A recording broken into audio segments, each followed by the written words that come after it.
The letter reached her, carried, the account says, by the bird itself. It was short.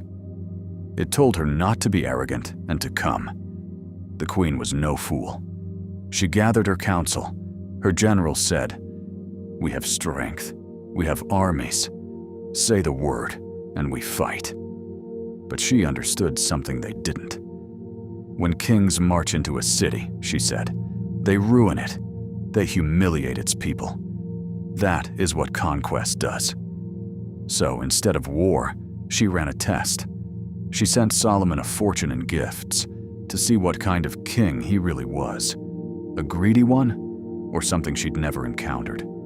Her envoys arrived with the treasure, and Solomon, surrounded by more wealth than they could imagine, barely looked at it. "You bring me gold. What I've been given is worth more than anything you carry."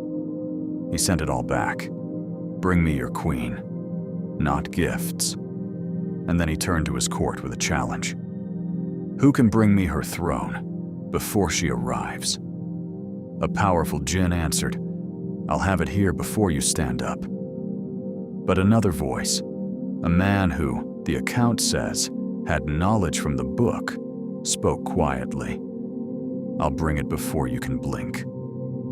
And the throne, from a kingdom a month away, was simply there, in an instant.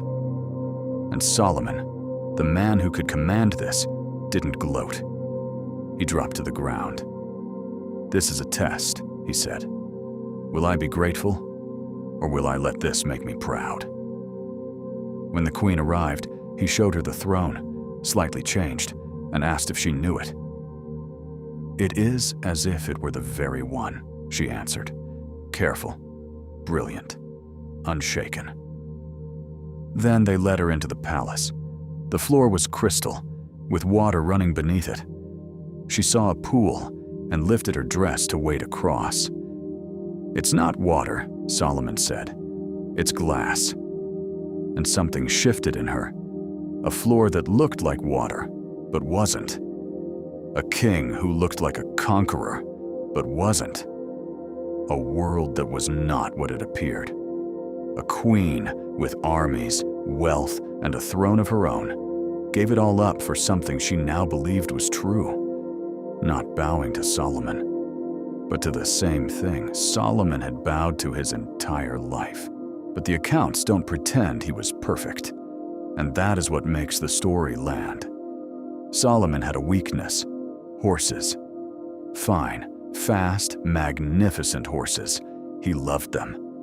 One evening, his horses were paraded before him, and he got lost in them, completely absorbed. So absorbed that the sun went down, and he missed the moment of remembrance he had never once neglected.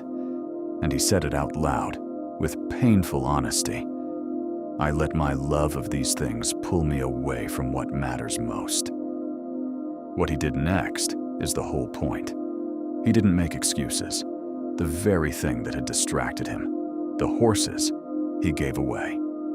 He turned his weakness into the proof of his return, the commander of wind and spirits and armies, on his knees, asking to be forgiven. It is the most human moment in his entire story.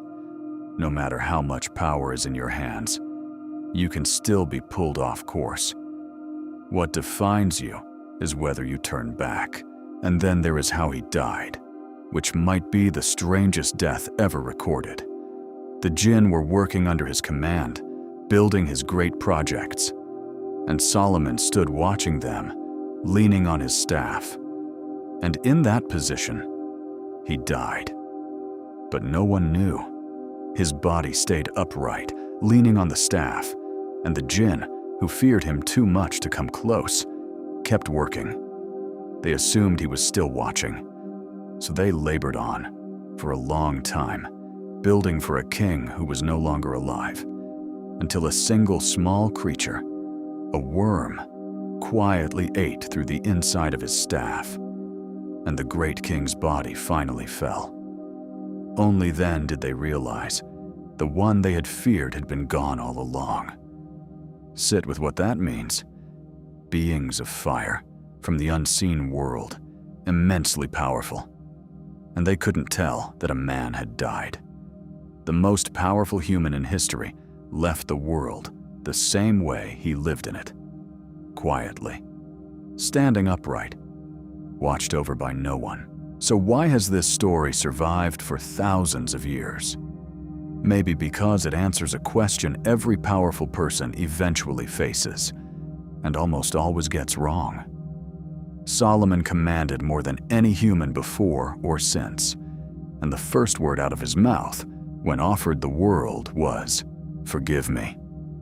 He teaches you that power and humility aren't opposites, that the strongest people are the ones who never forget who handed them their strength, that even the wisest mind gets distracted, and that the measure of a person isn't never falling, but turning back. An ant speaks, and he gives thanks. A miracle happens, and he calls it a test. A fortune is offered, and he waves it away. He lived every moment as if it were borrowed, and in the end, that may be the only kind of greatness that lasts. You thought you knew the wise king with the gold and the riddles. But the real story was never about the wind, or the djinn, or the throne that crossed the world in a blink. It was about a man who held the most power imaginable and refused to let it own him. If this version was new to you, there are more.